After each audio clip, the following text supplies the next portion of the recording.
这个毛都没长齐的小男孩却成天想着跟自家保姆打扑克，但碍于父母在家，一直没找到机会。直到圣诞节这天，父母要外出放纵几天，男孩一看机会来了，于是赶紧把大门锁上，接着又把电视调成了恐怖频道。因为网上有人说女生在恐惧时身体会分泌多巴胺，效果就跟打扑克差不多。果然随着影片越来越恐怖，保姆被吓得直接抓住了他的手。男孩一看这有戏啊，不等保姆做出反应，他直接扑了上去。可没想到保姆不仅迅速躲开，还无情地教育了他一顿。从这之后，怪事不断发生。保姆先是接到了莫名的电话，然后又发现原本放在门口的圣诞老人却出现在了窗外，还有刚刚紧闭的大门也被打开。意识到危险的保姆立即锁上全部门窗，然后让男孩递给自己手机报警，结果却被男孩扔进了鱼缸里。正当他伸手捞时，门铃突然响了，但透过猫眼一看，外面却空无一人。为了展示男子气概，男孩直接打开了门。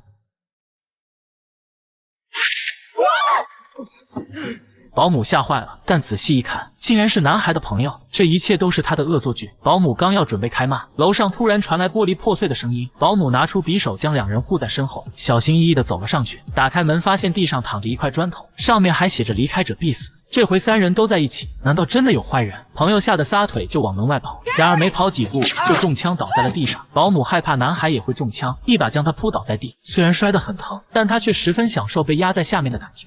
很快，男孩发现门外有个人影，保姆见状，连忙带着男孩跑到了楼上，两人躲进了一个衣柜里。看着歹徒越来越近，保姆突然发现，这头套不正是男孩的吗？他瞬间明白了一切，原来是男孩为了博取自己的芳心，策划的一出英雄救美。气急败坏的他准备给男孩父母打电话告状，眼看着计划失败，男孩跟在后面叫住了他。Ashley，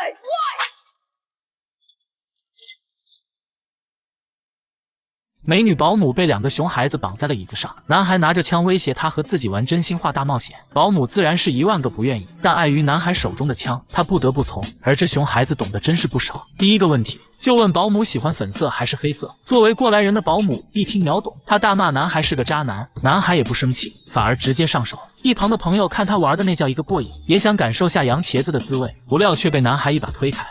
Don't push me, dude. I will kick your ass. Like shit.What if get caught? Look, I don't like this. 气不过的朋友刚想离开，保姆的男友竟然找了过来。男孩还想着糊弄糊弄将他骗走，不料男友直接撞门走了进来。保姆听到是男友，赶紧翻倒椅子制造声响。男友听到声音过来查看，却被男孩一棒子敲晕。完事后，他还嚣张地跳起了舞。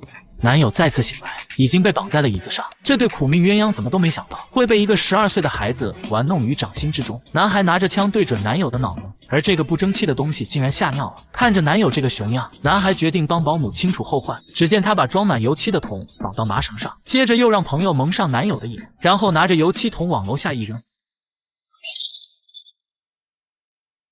夹杂着番茄酱的油漆顺着男友的腿流了下来，旁边的朋友瞬间吓傻了，说好的只是调戏下保姆，怎么就杀人了呢？而男孩却直呼过瘾。与此同时，保姆已经割断胶带跑了过来，看到眼前这一幕，他拿起手枪对准男孩，但男孩丝毫不慌，因为他知道枪里根本没有子弹。保姆见状撒腿就往门外跑，可刚跑没2步就被男孩提前设好的陷阱摔晕过去。等他再次醒来，全身已经被男孩绑满了灯泡。熊孩子用小彩灯把自家保姆绑在了椅子上，因为此刻他想从男孩变成男人，可他刚凑上去就被保姆一脚暴击。这下男人没当成，还险些失去了能力。他勃然大怒，既然你这么不给力，那就别怪我不客气。他拿出保姆的手机，给他的前男友打去电话，说保姆想见他了。这个铁憨憨还以为是要旧情复燃，于是连忙开车来到了男孩家，可还没进门就被男孩拦到了外面。男孩告诉他，想要见保姆就必须写下一封道歉信。然而就当他边写边幻想着美好未来时，男孩从后面用绳索套住了他的脖子，接着启动了拖拉机。可怜的前任就这样不明不白的去了西北。与此同时，屋内的朋友明显有些怕了，他解开了绑在保姆身上的电线，然后想趁机尝一下洋茄子的味道。不料这时男孩赶到，一枪把他打出了10米开外。Why did you make me do it? Why did you make me do it?没等朋友开口，男孩又出了枪。看着恶魔般的男孩，保姆彻底放弃了抵抗，答应男孩让他尝一次洋茄子。但事情发展到这种地步，他哪有心情吃得下去？但又不能让别人吃，于是拿出小刀，直接扎在了保姆的脖子上。1晚上的时间，这个12岁的孩子就送走了4条人命。他不但不害怕，还精心的将现场伪造成了几人为情所困、互相残杀的场景。做完这些，他换上睡衣，再把铅笔放到门把手上，假装自己从没出过门，最后再从窗户爬回房间。回到家的母亲惊慌地抱着刚睡醒的儿子，并安抚着他幼小的心灵。然而，这看似天衣无缝的计划，却被楼下警察的一声“还有人活着”打破。男孩透过窗户一看，保姆此时正被抬上救护车。原来他被刺伤后，用胶带粘住了伤口。看着聪明的保姆，男孩内心瞬间慌乱。最后，在保姆的国际手势下，男孩也一定会得到法律的制裁。